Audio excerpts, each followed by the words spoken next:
வீசுது. உங்கள் சத்யாவில் குளு குளு ஏசி ஆஃபர்.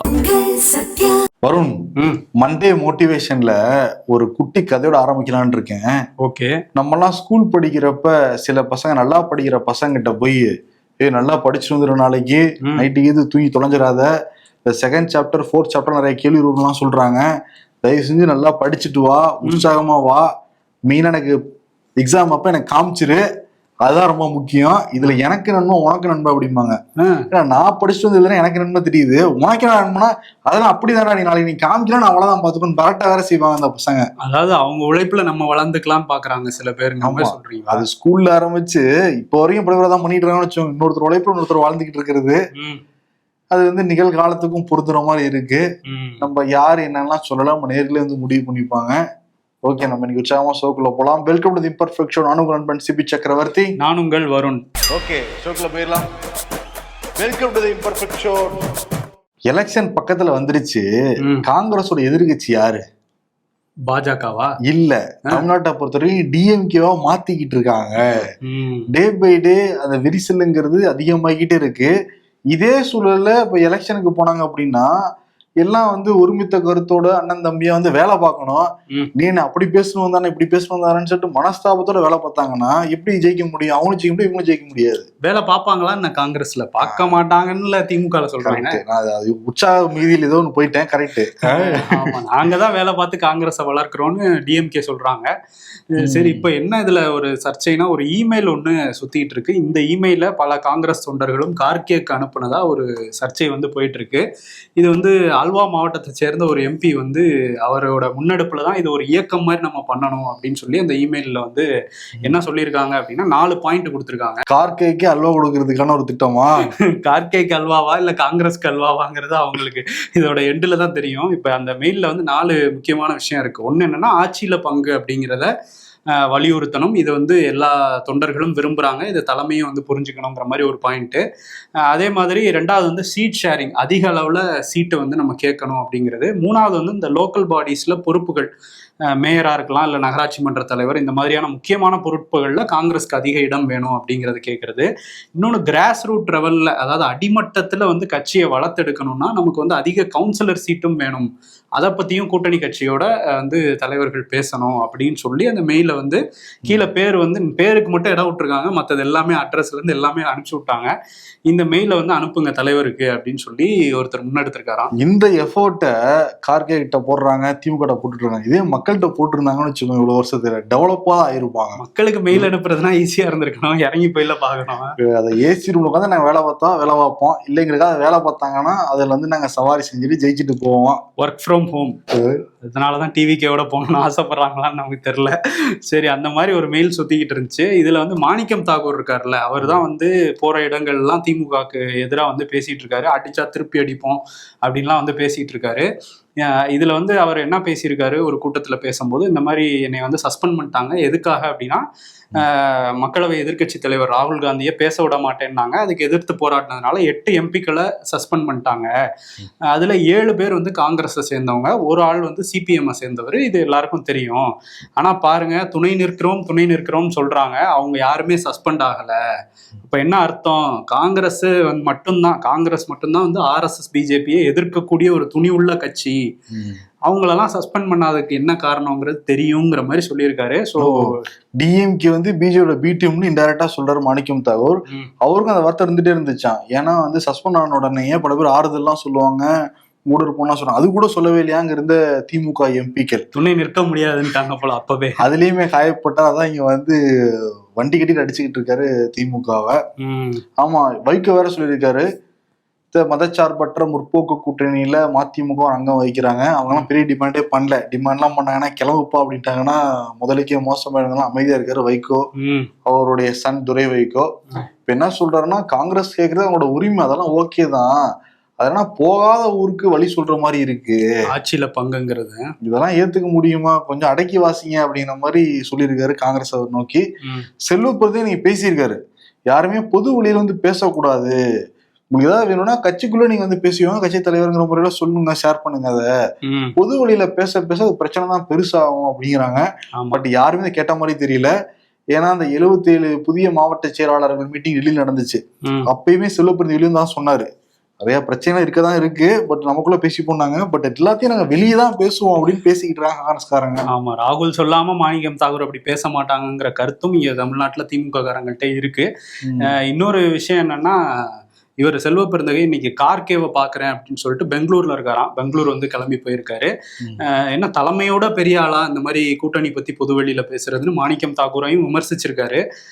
அப்படி இருக்கும்போது நான் போய் இந்த பிரச்சனைகள்லாம் எடுத்து சொல்வேன் கார்கே கிட்ட. ஏன்னா ராகுல் காந்தியே சொல்லியிருக்காரு கூட்டணி பத்தி வெளியே பேச வேணான்னு, ஆனா பேசுறாங்க, நான் போய் எடுத்து சொல்றேன் தமிழ்நாட்டு நிலவரத்தன்னு போயிருக்காரு. அவர் போயிட்டு வந்தாதான் அது நிலவரமா இல்ல கலவரமா மாறுதாங்கிறது தெரியும். கூட்டணிக்குள்ள கலவரம் தான் அதிகமா இருக்குங்கிறாரு எடப்பாடி பழனிசாமி. நிச்சயம் இன்னும் சீக்கிரமா திமுக காங்கிரஸ் கூட்டணி உடையும் அப்படின்னு சொல்றாரு. நீடிக்காது போலங்கிறது மக்களுக்கே தெரிஞ்சிருச்சுங்கிற மாதிரி பேச ஆரம்பிச்சிருக்காரு. அந்த எழுச்சி பயணம் ஒண்ணு போயிட்டு இருக்காருல்ல, அதுலதான் வந்து இதெல்லாம் பேசியிருக்காரு. புதிய வாக்குறுதியில் வந்து கொடுத்திருக்காரு இன்னைக்கு. அது என்ன வாக்குறுதி அப்படின்னா, அந்த நடைபாதை வணிகர்கள் இருக்காங்களே, அவங்க கூட்டுறவு சங்கத்துல வங்கியில யாராவது கடன் வாங்கியிருந்தா அந்த கடனை நாங்க ரத்து செய்வோம் அப்படின்ட்டு இருக்காரு எடப்பாடி. ஒவ்வொரு ஊருக்கு வாக்குறுதி கொடுத்துட்டு போய்கிட்டே இருக்காரு. ஏற்கனவே வந்து கல்வி கடன் ரத்து, வருஷத்துக்கு 3 கேஸ் சிலிண்டர் வந்து இலவசம், அதுக்கப்புறம் அந்த குலவிளக்கு திட்டத்துல 2000 ரூபாய் நாங்க பணம் கொடுப்போம் சொல்லியிருக்காரு. அதுல வந்து இதையும் இப்ப சொல்றாரு, நடைபாதையில் யாராவது கூட்டுறவு வங்கியில வச்சிருந்தாங்கன்னா அவங்களுக்கு வந்து ரத்தம். அது ரொம்ப கம்மியான பேர் தான் இருப்பாங்கன்னு கணிச்சிருக்காருன்னு நினைக்கிறேன் அவரு. ஆமா, எல்லா ரோட்டும் நமக்கு வேணும்ல, எல்லா ஏரியாவும் கவர் பண்ணணும்னு வாக்குறுதிகளை அள்ளி தெளிச்சுட்டு இருக்காரு. ஞாயிற்றுக்கிழமை ஆபீஸ் வச்சா கூட வர மாட்டேங்கிறீங்க, ஆனா இன்னைக்கு ஃபுல்லா டயர்டா இருக்கீங்க. நேற்று நைட்டு எங்கேயாவது போய் டான்ஸ் ஆட போயிட்டீங்களா? நேற்று நைட்டு ஃபுல்லா டான்ஸ் ஆடி இருந்தா இங்க வந்திருக்க முடியுமா முதல்ல? ஆனா ஒருத்தர் பயங்கரமா ஆடிட்டு இருந்தாரு நைட்டு ஃபுல்லா. யாருன்னா வந்து ஈஷா. அங்க வந்து கோவையில மகா சிவராத்திரியை கொண்டாடுறேன்னு அவர் ஒரு பக்கம் ஆட, நடிகைகள் நிறைய பேர், தமன்னா அவங்கலாம் வந்திருந்தாங்க, அவங்களும் ஆடிட்டு இருந்தாங்க. ஒரு ஆன்மீகவாதி கூட நடிகைகள் டான்ஸ் ஆடுறது மகா சிவராத்திரி. ஆன்மீகவாதியா? யார் அது? சொல்லுவாங்களப்பா யாரு? ஓகே ஓகே, ஏதோ சொல்றீங்க. நான் ஈஷாவை தான் குறிப்பிட்டேன், அங்க நடந்ததுதான் சொன்னேன். அங்க வந்து அவர் ஆடிட்டு இருந்தாரு. அதுல வந்து இவங்களும் கலந்துக்கிட்டாங்க. யாருன்னா வந்து தேவேந்திர ஃபட்னாவிஸ், அவர் மகாராஷ்டிரா முதல்வர், அதே மாதிரி ராஜ்நாத் சிங் வந்திருந்தாரு, பாதுகாப்புத்துறை அமைச்சர் அங்க வந்திருந்தாரு, அதே மாதிரி எல்முருகன் வந்திருந்தாரு, நிறைய பேர் வந்திருந்தாங்க. அதுல எஸ்பி வேலுமணியும் அங்க போய் கலந்துகிட்டு இருந்தாரு. அவர் கூடவே வந்து எஸ்பி வேலுமணி கலந்துக்கலாம் நியூஸ். அதுதான், அவர் வருஷம் கலந்துக்குவார்ல. போன வாட்டி இதே மாதிரிதான், போன மகா சிவராத்திரி அன்னைக்கு அவரும் அமித்ஷாவும் அந்த ஈஷாஸ் இதுல வந்து கலந்துக்கிட்டாங்க. அடுத்த சில நாட்கள்லயே கூட்டணி உறுதியாச்சு, அதிமுக பாஜக கூட்டணி. இந்த வாட்டி பிரேமலதா விஜயகாந்தும் வந்து கலந்துகிட்டு இருக்கிறாங்க. ராஜ்நாத் சிங், எஸ்பி வேலுமணி, பிரேமலதா விஜயகாந்த் அரசியல் பேசாம இருந்திருப்பாங்க, கண்டிப்பா பேசியிருப்பாங்கன்னு தான் சொல்றாங்க. கூட்டணி அறிவிப்பு சீக்கிரமே வெளியாகும் அப்படிங்கிறதான் தகவல். தேமுதிக என்டிஏ பக்கம் போயிடுவாங்க, கிட்டத்தட்ட அது உறுதி அப்படின்றாங்க. ஒருவேளை காங்கிரஸ் எதுவும் வெளியே போனா அங்க நமக்கு நிறைய சீட்டு கிடைக்குமோங்கிற ஒரு எண்ணமும் இருக்கலாம் தேமுதிகவுக்கு. ஆமா, 25 சீட்டு கொடுப்பாங்க திமுகவுல தேமுதிகவுக்கு. ஆமா, 25 சீட்டு கொடுத்துருவாங்க. பாஜக தலைவர் நயினார் நாகேந்திரன் அண்மை காலமாவே அவர் பேசுற உளறிக்கிட்டு இருக்காரு. இப்பதான் புரியுது அவர் ஏன் பேச மறுக்கிறாரு, ஏன் 2-3 வார்த்தையில முடிச்சுக்கிறாரு அப்படின்னு. ஏன்னா மனசுக்குள்ள அழுக்கு இல்லாம இருந்துச்சுன்னா அந்த வார்த்தைகள் தெளிவா வரும். மனசுக்குள்ள அழுக்கு இருந்துச்சுன்னா கண்டுபிடிச்சிருவாங்களோ, வார்த்தை தான் ஸ்லிப் ஆகி நம்ம மனசுல இருக்கிறதா வெளியே வந்துருமோ அப்படின்ட்டு தான் சில பேர் கட்டுப்படுத்துவாங்க. அப்படிப்பட்ட ஒரு நபர் தான் அண்மை காலம் நம்ம உணர்ந்துகிட்டு இருக்கோம் நயினார் நாகேந்திரன் பேச்சுல. சில தினத்துக்கு முன்னாடி வந்து விஜய் விமர்சிக்கிறதா சொல்லி ஒரு நடிகை விமர்சனம் பண்ணாப்புல நயினார். அது சொந்த கட்சியை சேர்ந்த வானை சீனிவாசனே இதெல்லாம் வருத்த முடியுதுலாம் சொன்னாங்க. ராமதாஸ்லாம் நிச்சயம் தமிழ்நாட்டு பெண்கள்கிட்டே மன்னிப்புலாம் சொல்லியிருந்தாரு. இன்னைக்கு நிருபர்கள்லாம் கேள்வி கேட்டாங்க நயினார்கிட்ட. நான் வந்து தனிப்பட்ட முறையில யாரையுமே புண்படுத்தணும்னு நினைக்கல அப்படின்ட்டு போறாரு அவரு. ஒரு வருத்தமோ மன்னிப்போ வந்து கேட்க மாட்டேங்கிறது தான் அதோடைய மீனிங்கா வந்து இருக்கு. இன்னைக்கு இன்னொன்னு வேற வந்து சொல்லியிருக்காரு, உச்சக்கட்டமா இருக்கு, இப்படிலாம் ஒரு தலைவர் பேச முடியுமானே தெரியல. அது சொல்லிட்டு வேற சிரிக்கிறாப்புல. பாருங்க, கரூர்ல வந்து 41 பேர் இறந்து போயிட்டாங்க. அதே மாதிரி இப்ப சேலத்துல நடந்த ஒரு கூட்டத்தோட ஒருத்தர் இறந்து போயிட்டாரு. இவர் எங்க போனாலும் இறந்து போறாங்க, அதெல்லாம் நல்ல சகுனம் தானே அப்படிங்கிறாரு. நல்ல சகுனம் தானேன்னு சொல்லிட்டு சிரிக்கிறாப்புல. எப்படி மனசு வருது உங்களுக்கு எல்லாம்? இது வந்து பத்திரிகையாளர் சந்திப்புல அது ஒரு கேஷுவலா சொல்லிட்டு சிரிக்கிறாருன்னா அப்ப உள்ள இருக்கிறதுதான் வெளியே வருதுங்கிறது நமக்கு தெரியுது. எவ்வளவு வன்மம் இருக்கணும், அந்த குடும்பம் எவ்வளவு வந்து தவிப்பாங்க, தங்களுடைய அன்புக்குரியவங்களை வந்து இழந்துக்கிட்டு அது வந்து நல்ல சகுனம் தானே அப்படின்னா என்ன அர்த்தம்? அதுல என்ன சொல்ல வர நயினாரு? ஆமா, அதுக்கு வந்து நாஞ்சில் சம்பத் கண்டன பதிவு எல்லாம் போட்டிருக்காரு. ஒரு இழப்புல கூட இந்த மாதிரி பேசுற ஒரு மனிதாபிமானமற்ற ஒரு அநாகரிக அரசியல்வாதியா இருக்காரு நயினாரு அப்படிங்கிற மாதிரி கண்டனம் எல்லாம் போட்டிருக்காரு. பிரச்சாரத்துக்கு வரப்ப இதே மாதிரி வந்து பேசுங்க, மக்கள் எல்லாம் சூப்பரா வந்து ஓட்டு போடுவாங்க. இன்னொரு பக்கம் நடிகை திரிசா அவங்க வந்து அவங்களோட அட்வொகேட் மூலமா ஒரு அறிக்கை வந்து கொடுத்துருக்காங்க. அதுல 5 பாயிண்ட் சொல்றாங்க. அரசியலுக்கு அப்பாற்பட்ட ஒரு நபர் நான், தேவையில்லாம இதுல இழுக்காதீங்க. இன்னொன்னு, எந்த அரசியல் கட்சியை சார்புடைய நபரும் நான் வந்து கிடையாது, நடுநிலையா தான் நான் வந்து இருக்கேன். இந்த மாதிரி பொருத்தமற்ற பேச்சுக்கள்லாம் வந்து வேணாம் அப்படின்ற மாதிரி ரெக்வஸ்ட் பண்ற மாதிரி அந்த லெட்டர் வந்து இருக்கு. ஆமா, மாநில தலைமை, அதாவது ஒரு கட்சியோட முக்கிய பொறுப்புல இருக்கவங்க இவ்வளவு அருவருக்கத்தக்க வகையில பேசியிருக்காங்க. எனக்கு சம்பந்தப்படாத விஷயங்கள்ல என்னை சம்மந்தப்படுத்தாதீங்க அப்படிங்கிற மாதிரி அதுல இருக்கு. பாஜகவோட முன்னாள் மாநில தலைவர் பெண்களுக்கு ஒண்ணுன்னா கொந்தளிப்பேன் அப்படின்னா சொல்லுவாங்க. பட் இந்த விவகாரத்துல நயினாருக்கு எந்த கண்டனமும் தமிழிசை சவுந்தரராஜன் வந்து தெரிவிக்கல. ஆனா வேற ஒரு விஷயத்தை பத்தி பேசியிருக்காங்க, அறிக்கையெல்லாம் கொடுத்துருக்காங்க. என்ன சொல்றாங்கன்னா, அந்த மகளிருக்கு 5000 ரூபாய் அப்படிங்கிறத இப்பதான் முதல்வர் வந்து அறிவிச்சிருந்தாரு. இது எப்படி இதுக்கு மட்டும் பணம் இருக்கு, போராடுறாங்க, தூய்மை பணியாளர்கள் போராடுறாங்க, அங்கன்வாடி ஊழியர்கள்னு எல்லாரும் போராடுறாங்க, அவங்களுக்கு வந்து ஊதிய உயர்வு கொடுக்க கேட்டா பணம் இல்லைம்பாங்க. அதே மாதிரி மத்திய அரசு தான் எந்த நிதியும் ஒதுக்குறது இல்லை, அதனாலதான் கஜானா காலியா இருக்குங்கிற மாதிரி எல்லா இடத்துலயும் பேசுவாங்க. ஆனா இதுக்கு மட்டும் எப்படி பணம் வந்தது, எங்கிருந்து வந்தது இந்த பணம் அப்படின்னு வந்து கேக்குறாங்க. இந்த டைம் நான் ஜெயிக்க முடியாதா, தூத்துக்குடியில தான் நீ தோக்கடிச்சீங்க, இந்த முறை நான் வந்து சென்னையில தான் நிக்க போறாங்கன்னு ஒரு பேச்சு இருக்கு. இப்படி பணம் கொடுத்துட்டீங்கன்னா என்ன பண்றதுனால அப்படின்னு கொந்தளிக்கிறாங்க. நான் பாத்தியா இல்லையா, தமிழிசை சவுந்தரராஜன் சொந்த கட்சி மாநில தலைவர் தப்பா பேசினோட கண்டுக்காம போவாங்க. அப்ப என்ன அர்த்தம் அது? ஓகே, ஆதரிக்கிற மாதிரி தானே தெரியுது. இது அரசியல்ல எதிரும் புதிருமா இருக்கவங்க மக்கள் முன்னாடி நின்று கேள்வி கேட்டு பதில் சொன்னா எப்படி இருக்கும்னு நமக்கு நீண்ட நாள் ஒரு ஆசை. அதுவும் முக்கியமான தலைவர்கள் யூஎஸ்ல எல்லாம் பார்த்திருக்கோம், இங்க எப்ப நடக்கும் அப்படின்னு நினைச்சிட்டு இருந்தோம். ஆசை நிறைவேறதுக்கு முன்னாடி நம்ம கிளம்பிடுவோமாங்கிறது தெரியல. ஏன்னா எடப்பாடி இப்ப அந்த மீட்டிங்ல எல்லாம் கூட கூப்பிட்டு இருக்காரு, வாங்க ஸ்டாலின். பட் என்னன்னா, இப்ப முக்கியமான 2 தலைவர்கள் நீதிமன்றத்துல நேருக்கு நேரா நின்று வாதிட்டாங்க. அவங்க தரப்பு நியாயங்களை சொல்ல, கேள்விகளை சொல்ல அப்படின்ட்டு ஒரு சுவாரஸ்யமா இருக்கு. என்னன்னா, தமிழ்நாடு பாஜக முன்னாள் தலைவர் அண்ணாமலை டிஎம்கே ஃபைல்ஸ்ன்னு சொல்லிட்டு பல பேர் மேல ஊழல் குற்றச்சாட்டு வச்சிருந்தாரு, எக்ஸல் ஷீட் பிபிடி மூலமாக. ஆமா, அதுல வந்து டிஆர் பாலு வந்து கடுப்பாகி அவதூறு வழக்கு வந்து போட்டிருந்தாரு. அந்த அவதூறு வழக்கு சைதாப்பேட்டை நீதிமன்றத்தில் நடந்துகிட்டு இருக்கு. அதுல இன்னைக்கு வந்து அண்ணாமலை ஆஜரானாரு, டிஆர் பாலு வந்து ஆஜரானாரு. அதுல அண்ணாமலையே வந்து கேள்வி கேட்டிருக்காரு, நீங்க வந்து மத்திய போக்குவரத்துறை அமைச்சரா இருந்தப்ப, மத்திய கப்பல் போக்குவரத்து துறை அமைச்சரா வந்து இருந்தப்ப டிஆர் பாலு 10 கப்பல் வாங்கியதா முக அழகிரி குற்றச்சாட்டினாரு, உங்களுக்கு தெரியுமா அப்படின்னு கேள்வி கேட்கிறாரு. டிஆர் பாலு அதை பத்தி எனக்கு எதுவும் தெரியாது அப்படின்னு வந்து சொல்றாரு. அது அழகிரிக்கு எப்படி தெரியும், எனக்கு தெரியாது அப்படின்னு சொல்லல. அதுக்கு அண்ணா என்ன கேட்கிறாருன்னா, சேது சமுத்திர திட்டத்தை நிறைவேற்றுறதுக்காக தனிப்பட்ட முறையில நீங்க பலன் அடைஞ்சு 10 கப்பல் வாங்கியிருக்கீங்கன்னு சொல்லிட்டு முக அழகிரி சொல்லியிருக்காரு. 10 கப்பல் வாங்கினதா சொன்ன முக அழகிரி மேல ஏன் நீங்க அவதூறு வழக்கு தொடரல அப்படின்னு கேள்வி கேட்டாப்புல. அவர் என்னதான் இருந்தாலும் எங்க தலைவரோட மகன் தானே அப்படின்னு விட்டுட்டாரு போல. அதான் அவர் என்ன சொல்றாருன்னா, முக அழகிரிக்கோ இல்ல அண்ணாமலைக்கோ சேது சமுத்திர திட்டத்தை பத்தி ஒண்ணுமே தெரியலங்கிறத நான் சொல்றேன். 2 பேருமே சொன்னது உண்மை கிடையாது, அறவேக்கு ஆட்டுத்தனமா 2 பேருமே நீங்க சொல்றீங்க. இப்ப 10 கப்பல் வாங்கல அவரு. அதெல்லாம் ஏன் அவதூறு வழக்கு தொடுக்கல அப்படின்னா, உள்நோக்கம் இருக்கிறதா நான் வந்து நினைக்கல, அதனால அவதூறு வழக்கு போடல. இதுல உள்நோக்கம் இருக்கிறதுனால அவதூறு வழக்கு நான் வந்து போட்டிருக்கேன். எக்ஸல் ஷீட்ல உள்ள போய் ஏதோ நோக்கத்தை பார்த்துட்டாரு அவர். அது இல்லாம முக அழகிரி சொன்ன மாதிரி நான் 10 கப்பல் வாங்கல, 2 கப்பல் வேணா வாங்கியிருக்கேன்னு உண்மையை ஒத்துக்கிட்டாரு. 2 கப்பல்ங்கிறது இப்ப ஃப்ரீஸ் ஆயிருக்கு. அண்ணாமலை வந்து சக்சஸ், இதுக்குதான் நான் ஆசைப்பட்டேன், உங்க வாயாலே நீங்க ஏதாவது சொல்லணும் அப்படின்னு சொல்லி இங்க கொண்டு வந்து ஒரு எக்ஸல் ஷீட்டை போட்டு கோர்ட்ல கொண்டு வந்து நிறுத்தியிருக்காரு. அவர் வாக்குமூலம் கொடுக்குற மாதிரி 2 மீன்பிடி கப்பல் வாங்கினேன்னா அங்க போய் சொல்லிக்கிட்டு இருக்காரு. 2 கப்பல் வாங்கியிருக்காரு டிஆர் பாலு. கப்பல் போக்குவரத்து துறை அமைச்சர்னா இதுவா பண்ணுவாங்க? கப்பல் போக்குவரத்து எல்லாம் சரியா இருக்கா, கடல் வழி பயணங்கள்லாம் எப்படி இருக்கு, இப்படித்தானே பாப்பாங்க. அதெல்லாம் பாப்பாங்க எவ்வளவு பிசினஸ் வருதுன்ட்டு. அப்ப நம்ம கிட்ட வர பணத்தை வச்சு நம்ம ஒரு ஆரம்பிப்பான். ஐயோ இது வேற அவதூறாயிரம். எக்ஸல் ஷீட்டுங்க இது வந்து அவர் கோர்ட்ல சொன்னதை அதை நாங்க உங்ககிட்ட சொல்றோம்ப்பா, அவ்வளவுதான், வேற ஒண்ணும் கிடையாது. திமுக ஒரு சுயமரியாதையான கட்சி, சுயமரியாதையான இயக்கம். மேடைக்கு மேடை முக ஸ்டாலின் ஆரம்பிச்சு எல்லாருமே சொல்லுவாங்க. ஆனா அந்த மேடைகளிலே சில பேரை ஏத்தி எதிர்கட்சிகளை சுயமரியாதை இல்லாம வந்து பேசுவாங்க. அதெல்லாம் தாண்டி ரொம்ப அவதூறா, ரொம்ப அருவருக்கத்தக்க வகையில கூட வந்து பேசுவாங்க. சிவாஜி கிருஷ்ணமூர்த்தி உதாரணம். பல இடங்கள்ல நம்மளோட பேச்சை கேட்க முடியாது, பார்த்தாலே ஸ்கிப் பண்ணிட்டு போற மாதிரி தான் இருக்கும். அந்த வார்த்தைகளா தான் பேசுவார், பேசும்போது கெட்ட வார்த்தை டபுள் மீனிங் வந்து இருக்கும். இப்ப என்னன்னா கொடுங்கியூர்ல வந்து பேசுறப்ப ஆளுநரை பத்தியும் குஷ்பு பத்தியும் ரொம்ப தரம் தாழ்ந்த வகையில அவதூறு பரப்புற வகையில கொச்சையான வகையில் வந்து பேசியிருந்தாரு. நீதிமன்றத்துல வழக்கெல்லாம் போட்டிருந்தாங்க. இப்ப எழும்பூர் நீதிமன்றம் சிவாஜி கிருஷ்ணமூர்த்திக்கு 3 வருஷம் சிறை தண்டனை கொடுத்துருக்காங்க. 20,000 ரூபாய் அபராதம் வந்து போட்டிருக்காங்க.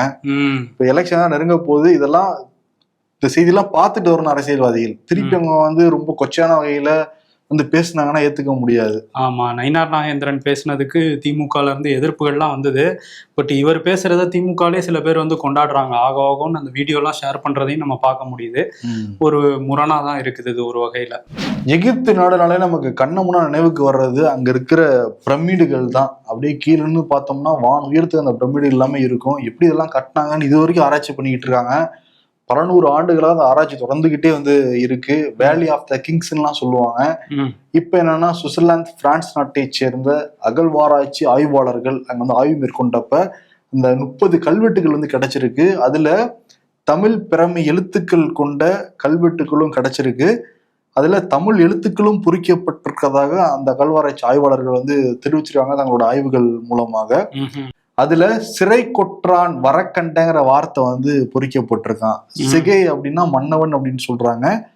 ஒரு மன்னவன் இங்க வந்திருக்காரு அப்படிங்கிற மாதிரி இருக்கு. இது 2000 ஆண்டுகளுக்கு முன்னாடியே தமிழர்கள் கடல் கடந்து எகிப்து அந்த ரோமாரியர்கள் கூட வணிகம் பண்ணியிருக்கிறதுக்கான ஒரு முக்கியமான தரவு தான் அப்படிங்கிறத நம்ம சொல்லல, அங்க இருக்கிற அகழ்வாராய்ச்சியாளர்களே வந்து சொல்லியிருக்காங்க. இதெல்லாம் நமக்கெல்லாம் ரொம்ப வந்து பெருமை.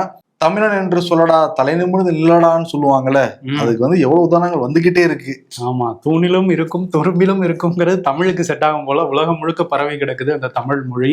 இந்த பிராமி எழுத்துக்கள்ல ஒரு வணிகரோட பெயர் இருக்குது. நமக்கெல்லாம் ரொம்ப பெருமிதம் அப்படின்னு சொல்லிட்டு அமைச்சர் தங்கம் தென்னரசு வந்து சொல்லியிருக்காரு. அவர் என்ன சொல்றாரு அப்படின்னா, எங்கும் தமிழ் எதிலும் தமிழ்னு சொல்லுவோம், ஆனா இனிமே உலகம் தழுவிய தமிழ்னே நம்ம பெருமிதத்தோட சொல்லிக்கலாம். ரோமானிய காலத்திலே கடல் கடந்து போய் நம்ம உலகமயமாக்கல்னு இன்னைக்கு பேசுறோம், அது அன்னைக்கு செஞ்சது தமிழினம் தான் அப்படின்னு சொல்லி ஒரு பதிவு போட்டிருக்காரு. AI உச்சி மாநாடு அதை வந்து இன்னைக்கு பிரதமர் மோடி வந்து தொடங்கி வைக்கிறாரு. AI தான் உலகம் முழுக்க ஒரு பேசு பொருளாக மாறி இருக்குல்ல. ஸோ அதில் வந்து மாநாடுகளும் நடந்துகிட்டு இருக்கு. இதுக்கு முன்னாடி பிரான்ஸ்லலாம் அந்த மாநாடு நடந்தது. இப்போ இந்தியாவிலே நடக்குது அப்படிங்கிறதுனால இங்கே சுந்தர் பிச்சை, ஓப்பன் ஏஐலேருந்து சாம் ஆல்ட்மேன் சொல்லிட்டு நிறைய டெக் ஜெயின்ஸ் வந்து இங்கே வந்திருக்காங்க இந்தியாவுக்கு. அவங்க எல்லாரையுமே காலையிலே வரவேற்பு பதிவெல்லாம் போட்டுட்டாரு. இன்னைக்கு மாலை வந்து இந்த பாரத் மண்டபம் அதில் வந்து தொடங்கி வைக்கிறாரு. இதில் February 19 வந்து கலந்துக்கிறாரு இமானுவல் மேக்ரான், பிரான்ஸோட அதிபர். ஸோ இது ஒரு முக்கியமான மாநாடா, உலக அளவில் ஒரு முக்கியமான மாநாடா இது இருக்கும் அப்படிங்கிறதான் மத்திய அரசு சொல்றாங்க.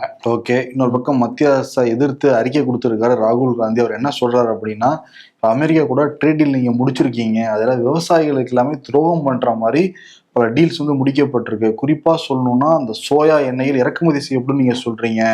அதிகமா விளைவிக்கிற பகுதின்னு பார்க்குறப்போ, சோயா விளைவிக்கிற பகுதின்னு பார்க்குறப்போ மகாராஷ்டிரா, மத்திய பிரதேசம், ராஜஸ்தான் போன்ற பகுதி எல்லாமே இருக்கு. இப்போ இறக்குமதி அதிகமாக நீங்கள் பண்ணீங்கன்னா அந்த விவசாயிகள் எங்கே கொண்டு போய் விற்பாங்க? அதை அவங்களுக்கான அந்த லாபங்கிறது ரொம்ப கம்மியாகும், இழப்புங்கிறது ரொம்ப ரொம்ப அதிகமாகும். அது இல்லாமல் இன்னும் கூடுதல் பொருட்கள்னு நீங்கள் போட்டிருக்கீங்க, அது என்னங்கிறது நீங்கள் சொல்லவே இல்லை. இந்த மாதிரி ஒப்பந்தம் வந்துருச்சுன்னா அவங்க இறக்குமதி பண்ணிட்டு தான் இருப்பாங்க. நீங்க ஒரு இடத்துல தடுத்து நிப்பாட்ட முடியாது. கூடுதல் பொருட்கள்ல பருப்பு எல்லாம் சேர்த்துட்டாங்க அப்படின்னா இங்க இருக்க விவசாயம் எல்லாமே அழிஞ்சு வந்து போயிடுவாங்க. நம்ம பெரிய அளவுல பாதிக்கப்படுவோம். அந்த விவசாய அந்த பொருளாதார அந்த சுழற்சியே வந்து பாதிக்கப்படும். இதெல்லாம் வந்து தடுத்து நிப்பாட்டணும். விவசாயிகளுக்கு மத்திய அரசு, குறிப்பா மோடி அரசு துரோகம் பண்ணிடுச்சுங்கிறத சில பாயிண்ட்ஸ் மூலமா சொல்லியிருக்காரு ராகுல் காந்தி. அதுவும் ஜெனட்டிக்கலி மாடிஃபைடா இருக்குது, அங்கிருந்து அது மரபணு மாற்றப்பட்ட விஷயங்கள்லாம் இங்க கொண்டு வந்து இறக்குமதி பண்றதுங்கிறது ஆபத்து அப்படின்னா சொல்றாரு. இதுல சபாநாயகருக்கு எதிராக தீர்மானம்லாம் கொண்டு வந்திருந்தாங்கல்ல, அது வந்து March 9 திரும்ப அவை கூடும் போது அது விவாதிக்கப்படும், அதுல வாக்கெடுப்பு நடத்தப்படும் அப்படின்னு சொல்லியிருக்காங்க. அதுவரையும் அந்த சேர்ல வேற உட்கார மாட்டேன்னு சபதம் எடுத்திருக்காரு ஓம் பிர்லா. அதுக்கப்புறம் அந்த இதுல ஜெயிச்சதுக்கு அப்புறம் அவர் வந்து உட்காருவாரு. அதை கொண்டாடுவாங்கன்னு நினைக்கிறேன், அவருக்கு மாலை இதெல்லாம் போட்டு. ஏன்னா March 9 ஆரம்பிக்க போறாங்க. ஆரம்பிக்கிற அன்னையே ஒரு கட்சியோட ஆரம்பிக்கிறாங்க இந்த 2வது கட்ட அமர்வை. இந்த வாட்டியே கொண்டு வந்திருக்கலாம், இருந்தாலும் வந்து அது 2வது கட்ட அமர்வுல ஏதாவது கேள்வி கேட்டாங்கன்னு சொல்லி இதை வச்சு ஆரம்பிப்போன்னு அங்க போறாங்கன்னு நினைக்கிறேன். அவர் வேற நாளைக்கு வங்கதேசம் போவாரு அப்படின்னு சொல்லியிருக்காங்க ஓம் பிர்லா. அங்க தாரிக் ரஹ்மான் பிரதமர் பதவியேற்பு விழால இவர் தான் போறாரு இந்தியா சார்பில். பாஜகவுக்கு ஒரு சுப்பிரமணியன் சுவாமினா காங்கிரஸுக்கு ஒரு மணிசங்கர் ஐயருங்கிற மாதிரி தான் போயிட்டு இருக்கு. சுப்பிரமணியன் சுவாமி அளவுக்கு டீப்பரா இறங்கலாம் இருந்தாலும் கூட அவர் பேசுற விஷயங்கள்லாம் இப்போ சர்ச்சையா மாறி இருக்கு. அவர் வந்து ஒரு ஜனநாயகம் மற்றும் வளர்ச்சி அது தொடர்பான ஒரு மாநாடு கேரள அரசு சார்பில் ஏற்பாடு பண்ணியிருந்தாங்க. அங்கே போயிருந்தாரு மணிசங்கர் ஐயர். அங்கே போயிட்டு என்ன பேசினாரு அப்படின்னா, இந்த விழா அப்படிங்கிறது தேசிய அளவில் முக்கியத்துவம் வாய்ந்த விழா, ஆனால் என்னோட கட்சிக்காரங்க யாருமே இங்கே வராது, எனக்கு வருத்தமாக இருக்கு. எப்படியும் திரும்ப முதல்வராக வந்து பினராயி விஜயன் தான் வருவார் அப்படின்னு சொல்லி அங்கே சொன்னது பயங்கரமாக பத்திக்கிச்சு. இன்னொரு விஷயம் வந்து அவர் பேட்டியும் ஏஎன்ஐக்கெல்லாம் இன்னைக்கு கொடுத்துருக்காரு. அதில் என்ன சொல்லியிருக்காருன்னா, கேசி வேணுகோபாலுங்கிறது ஒரு ரவுடி. அவரை வந்து ஒரு நேருவுக்கு எப்படி சர்தார் வல்லபாய் பட்டேலோ அந்த மாதிரி ராகுலுக்கு அவரை ஒரு பட்டேல் ரேஞ்சுக்கு நீங்கள் கொண்டு போகிறதுலாம் ஆபத்து, அவர் ஒரு மோசமான நபருங்கிற மாதிரிலாம் பேசியிருக்காரு. அதே மாதிரி ஸ்டாலினுக்கும் ஒரு புகழாரம் வந்து அதில் இருக்குது. என்னன்னா, முதலமைச்சர் மு.க. ஸ்டாலின் தமிழ்நாட்டில் முதலமைச்சராக இருக்காரு. அவர் தான் இந்திய அளவில் இந்தியா கூட்டணிக்கு தலைமை தாங்குற பண்பு வந்து அவருக்கு இருக்குது. ஏன்னா காமராஜர் வந்து அந்த டைமில் வந்து பிரதமர் பதவி வேணான்னு சொன்னார். ஸோ இப்போ வந்து அதனால வந்து ராகுல் பிரதமர் ஆகிறதுக்கு எந்த வழியிலையும் இவர் வந்து தடையா நிக்க மாட்டாரு. ஆனா இந்தியா கூட்டணிக்கு அவர் தான் ஒருங்கிணைக்க வலிமையான நபர்லாம் சொல்லியிருக்காரு. ஏன்னா அவரோட நிகழ்வுகள்லாம் வந்து பாக்குறப்ப தேவையில்லாத விஷயத்தெல்லாம் கவனம் செலுத்துறதே கிடையாது. எது தேவையா இருக்கோ அதுல மட்டும் தான் கவனம் செலுத்துறாரு. அதனாலதான் நான் சொல்றேன், இந்தியா கூட்டணிக்கு தலைமை இருக்கணும் அப்படின்னு சொல்லியிருக்காரு. ஒரு பாராட்டு பத்திரம் வாசிச்சிருக்காரு மணிசங்கர் ஐயர். ஆனா கேரளால தான் ட்விஸ்ட். கேரளால அவ்வளவுதான், கம்யூனிஸ்ட் முடிஞ்சா காங்கிரஸ் தான் சொல்லிட்டு இருக்கிறப்ப காங்கிரஸ் மூத்த தலைவரே இதெல்லாம் வேலைக்கே ஆக மாட்டேங்க அக்கா சொல்றாங்க. இல்ல அதுக்கு வந்து என்னன்னா, அவர் மத்திய அமைச்சரா இருந்திருக்காரு, 3 முறை மயிலாடுதுறையில எம்பியா இருந்திருக்காரு. இப்போ ஜெய்ராம் ரமேஷ் வந்து என்ன சொல்றாருன்னா, அவருக்கும் காங்கிரஸுக்கும் எந்த தொடர்பும் கிடையாது, அங்க அமைய போறது காங்கிரஸ் ஆட்சி தான் கேரளால அப்படின்னு சொல்லியிருக்காரு. இன்னைக்கு அவர் வந்து நான் காங்கிரஸ்ல தான் இருக்கேன்னு இவர் சொல்றாரு, மணிசங்கர் ஐயர் இப்ப சொல்றாரு. ஓகே, ஆனா பரவாயில்லையே, காங்கிரஸ்ல அட்லீஸ்ட் அட்ரஸ் ஆகுது பண்ணி இவர் இல்லைங்கிறாங்க. இதற்கு சுப்பிரமணியன் சாமியில பிஜேபி ஒருத்தரா சொல்லவே இல்லையே. சரி, அப்படியே அமெரிக்கா பக்கம் போவோம். அமெரிக்காவுடைய முன்னாள் அதிபர் பாரக் ஒபாமா அவர் ஒரு யூடியூபருக்கு வந்து பேட்டி கொடுக்குறப்ப வேற்று கிரகவாசி இருக்கா இல்லையான்னு ஒரு கேள்வி. ஏன்னா அங்க நெவாடா ஏரியா 51ங்கிற பகுதியில வேற்று கிரகவாசிகள் வச்சு ஆராய்ச்சி பண்ணிக்கிட்டு இருக்கு. வேற்று கிரகவாசிகளை எங்கேயோ அமெரிக்கா பிடிச்சிட்டு வந்து ஏலியன்ஸை வந்து வேற கிரகத்துல இருந்து பிடிச்சிட்டு வந்து இங்க வச்சு ஆராய்ச்சி பண்றாங்கிற ஒரு தேரி இருக்கு. உலகம் முழுக்க யூடியூபர்ஸ் எல்லாம் வந்து பேசுவாங்க. அதை பத்தி பாரக் ஒபாமா மட்டும் கேக்குறாங்க. அதுக்கு அப்படிலாம் கிடையாது. ஆனா அந்த மாதிரி ஆராய்ச்சி எதுவும் போடல. அது வந்து ஒரு சுரங்கப்பாதை வச்சு, ஒரு சுரங்கத்தை வச்சு ஒரு பெரிய ஆராய்ச்சி தான் நடந்துகிட்டு இருக்கு. ஆனா வேற்று கிரகவாசிகள் இருக்காங்கன்னு கேட்டா இருக்காங்க, நான் நம்புறேன், ஆனா இது வரைக்கும் பார்த்தது இல்லை அப்படிங்கிறாரு அவரு. ஸ்ட்ரேஞ்சர் திங்ஸ் அந்த வெப் சீரிஸ்ல பாத்துருப்பாருன்னு நினைக்கிறேன். பட் அவர் இருக்கிறது உண்மைதானே அவர் ஒரு டிக்ளேர் பண்றாரு. ஆமா, ஆக்சுவலி நிறைய பேரு ட்ரம்பே வேற்று கிரகவாசி தான் சொல்றாங்க அவங்க. ஆமா, இவர் கட்சிக்காரங்க சொல்லுவாங்க, ஒபாமா கட்சிக்காரங்க.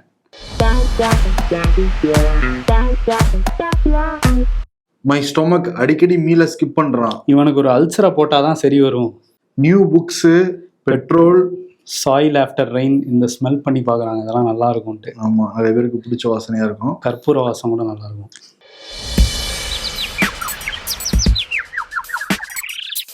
தேடுவதை நிறுத்துங்கள், தேடியது கிடைக்கும். டேய், நானே கூகுள்ல தேடிக்கிட்டு இருக்கேன்டா, நான் தேடினாதான்டா அது விடை கொடுக்கும். பல செல்போன் அழைப்புகள் மறுமுனையில் எடுக்கப்பட்டு விடக்கூடாது என்ற வேண்டுதலுடனே செய்யப்படுகின்றன. அரசியல்ல இதெல்லாம் சாதாரணமாப்பா. நயினார் நாகேந்திரனுக்கே வந்து கொடுத்துடலாம். இப்போ அவார்ட் செக்ஷன் வர்றதுக்கு முன்னாடி நம்ம நியூஸ் அப்டேட்ல என்னன்னு பாக்குறப்ப நயினார் நாகேந்திரன் பிரஸ் மீட் வந்து கொடுத்துருக்காரு. அதுல யாருடைய மனசாவது புண்பட்டு இருந்தால் வருத்தம் தெரிவிச்சுக்கிறேன் அப்படிங்கிறாரு. அதுக்கே வானி சீனிவாசன் சொன்னாங்களாம், அண்ணாமலார் வீட்டுக்கு போனப்போ தான் சொன்னாங்களாம். அப்படி சொன்னதுக்கு பிறகும் கூட காலையில வந்து சொல்ல மாட்டேங்கிற மாதிரி தான் சொன்னாரு. காலையில சொல்லல, இப்ப அந்த த்ரிஷா அறிக்கை வந்தோன்னு இந்த மாதிரி ஒரு பிரஸ் மீட் கொடுத்திருக்காரு போல. வருத்தம் தெரிவிச்சுக்கிறேன் அப்படின்ட்டு இருக்காரு. அதே நேரத்துல இந்த நல்ல சகுனம் அப்படின்லாம் பேசினதும் இருக்கு இன்னொரு பக்கம். ஆமா, 41 பேர் இறந்து போயிருக்காங்க. இந்தியாவில் இது வரைக்கும் நடக்காத ஒரு சம்பவம். அவ்வளவு பேர் அப்ப வருத்தப்பட்டாங்க. எல்லா தலைவர்களும் அங்க போய் ஆறுதல்லாம் சொன்னாங்க. நல்லா சிவனு வந்து சொல்றாருன்னா உண்மையாலுமே ஒரு வாயில சனிதான் இருக்க முடியாது, எதுவுமே வந்து இருக்க முடியாது. அதனால வாயில சனிங்கிற விருதை நயினாருக்கு வந்து கொடுத்துட்டு விடைபெறலாம். நன்றி. உங்கள் சத்யாவில் குளு குளு ஏசி ஆஃபர்.